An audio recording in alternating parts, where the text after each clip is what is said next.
So, good morning guys. So, dumating na yung ating i-replace na kulungan, which was before is kulungan ng rabbit. Ngayon hindi ko pa nabubuksan to. Pero para sa tingin ko tama na to eh. Ganda siya, malaki. Ayan, ayun yung magiging kulungan ng ibon natin guys.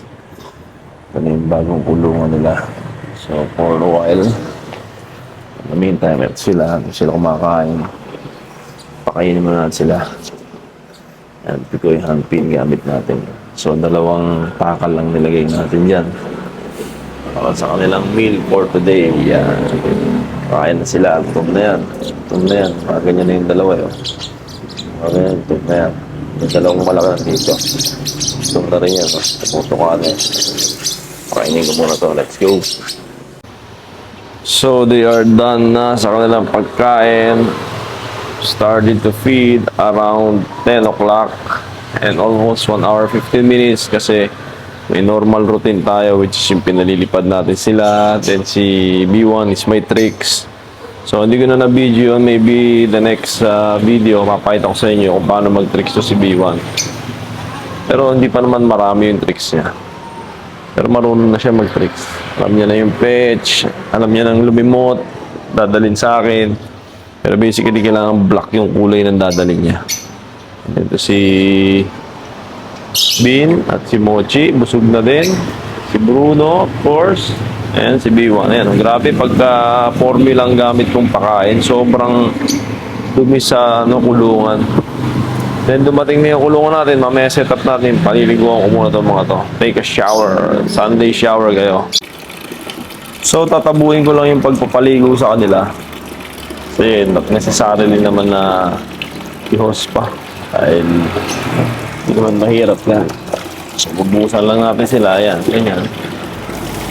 Para sila ay ma-refresh. Kasi mainit.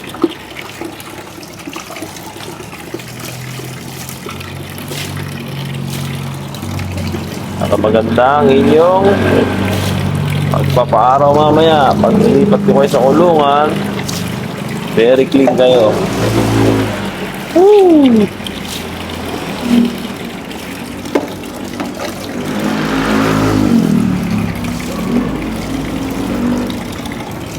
Diba?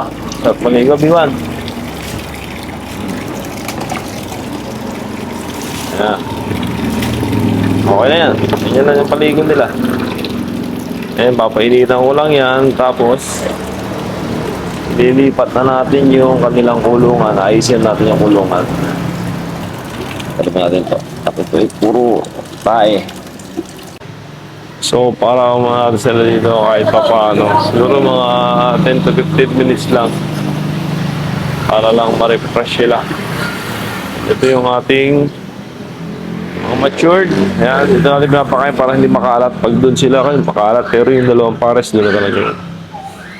Then, ayan, ganyan lang.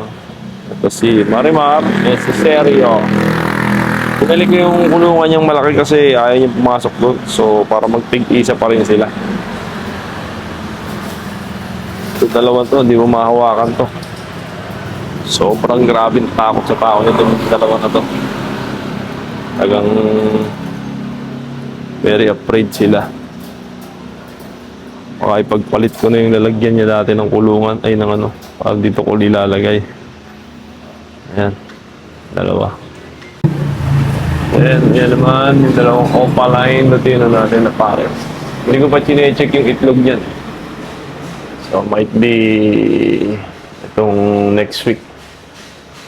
Saan natin yan, di pa tayo naglilinis yan. Siguro next week natin linisin yan para isang linis ang kasabay nung kila Marimar. So, buksan na natin guys yung kulungan. Tingnan natin kung ano meron po. Kung tama ba yung pinadala sa atin. Pero tingin ko itong seller na to. Okay naman kasi maganda yung review niya. Shopee ko lang yung siya nabili. So, tara. Ayusin na natin yun. So, yung kulungan. Malaki. Tingnan natin kung okay na okay ito sa kanila. Sana natin guys. Tara.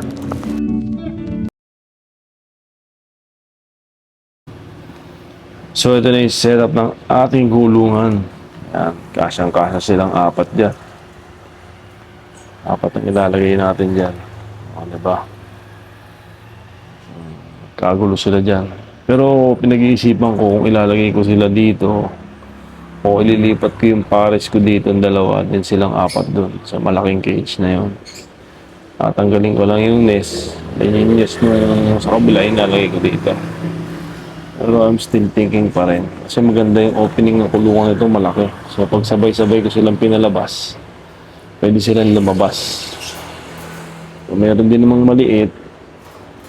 Ito ay maliit. Ito tama. Ito ay maliit eh. Kaya nabababa siguro ito. Tingnan natin. Alright.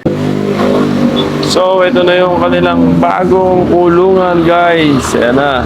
Dating na set up na natin. So, mura lang natin ako sa Shopee ito. Though, bali lang yung stick. I-remedyo ko muna. And, okay na siguro yan. Naglagay tayo ng kung ano, yung ang pre-fly natin na dati nilagay. Nilagay natin dito yung laruan nila dun sa previous na kulungan nila ni B1 tsaka ni Bruno. Ito, nilagay natin to dito. Galing yan dito kila pare na opaline. So, yung itlog pa rin. Tinignan natin kanina. So, hindi ko alam kung anong mapipisa ba to o kung ano bang mangyayari sa kanya. Kasi chinek ko, itlog pa rin siya. Pa rin siya napipisa. Ang tagal na niyan. Siguro almost 2 weeks plus na. Pero antay-antay lang. Hindi naman natin ginagalaw. Inaano ko lang inis na para malimliman niya. So, yan. Doon pa rin siya. Waiting tayo dito kung anong gagawin niya dito. Limliman niya. Kasi hindi ko pwedeng ipalimlim dito kay Marimar yan dahil nangangain ng itlog to, sabi ni Kuya. Ayan. Yung mga alaga natin. Babanding na sila. Itong apat na to is handpid lahat yan. So mura lang yan sa Shopee. 100 pesos lang yan. Nakuha natin. Laki na rin yun. Pero mas malaki tong isa syempre. So yun lang ang vlog natin for today, guys. Please subscribe to my YouTube channel, Bihero TV. Follow my page, Bihero TV in Facebook. So hanggang dito lang ating vlog for our vlog for today na dumating na yung ating kulungan and na-refund yung ating pera. Ito ang binili natin. Supposed to be dapat yung previous na binayaran natin was 1,600 something. Alang, yung binigay sa ating kulungan ng rabbit.